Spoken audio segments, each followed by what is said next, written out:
कहानी का नाम उड़ने वाला छाता और बातें करने वाली चप्पलें। एक बार की बात है, एक छोटे से शहर में टिंकू नाम का एक बहुत ही शरारती और कल्पनाशील लड़का रहता था। टिंकू को पुरानी और अजीब चीजें इकट्ठा करने का बड़ा शौक था। एक दिन जब वह अपनी दादी के पुराने संदूक को खंगाल रहा था तो उसे दो बहुत ही अजीब चीजें मिली। एक पुरानी लाल और नीली धारी वाला छाता, एक जोड़ी रंग बिरंगी थोड़ी फटी हुई रबर की चप्पलें। जैसे ही टिंकू ने छाते को छुआ, वह वाह कितनी अच्छी धूप है कहकर जोर से हंस पड़ा। टिंकू डर कर उछल पड़ा, लेकिन यह आवाज उस छाते से आई थी। हाँ हाँ, मैं हूँ तुम्हारा नया दोस्त छतरू, छाते ने अपनी पतली सी आवाज में कहा। टिंकू अभी छतरू से बात कर ही रहा था कि जमीन पर रखी चप्पलें आपस में झगड़ने लगी। अरे ओ बाईं चप्पल, तुमने फिर मेरे ऊपर धूल फेंक दी। दाईं चप्पल ने गुस्सा होकर कहा, ओहो चप्पली दीदी, मैंने जानबूझकर नहीं किया, मुझे तो उड़ने का मन कर रहा है। बाईं चप्पल, जिसका नाम बपली था, मचल उठी। टिंकू की आंखें खुशी से चमक उठी। उसे पता था कि यह उसकी अब तक की सबसे अच्छी खोज है। पहला रोमांच। टिंकू ने फैसला किया कि वह अपने नए दोस्तों के साथ एक रोमांचक यात्रा पर जाएगा। उसने छतरू को खोला और उससे कहा, छतरू क्या तुम मुझे हवा में ले जा सकते हो?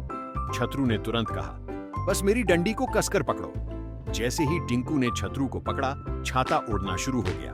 वह ऊंचाई पर पहुंच गया जहां बादल रुई के बड़े बड़े ढेरों जैसे दिख रहे थे। नीचे उसकी चप्पलें, चपली और बपली जोर जोर से चिल्ला रही थी। टिंकू हमें छोड़कर मत जाओ, चपली चिल्लाई। हाँ हमें भी मजा चाहिए, बपली बोली। टिंकू ने ऊपर से चिल्लाया, चिंता मत करो, तुम भी आओ। अचानक चपली और बपली हवा में उछली और खुद ही उड़ने लगी।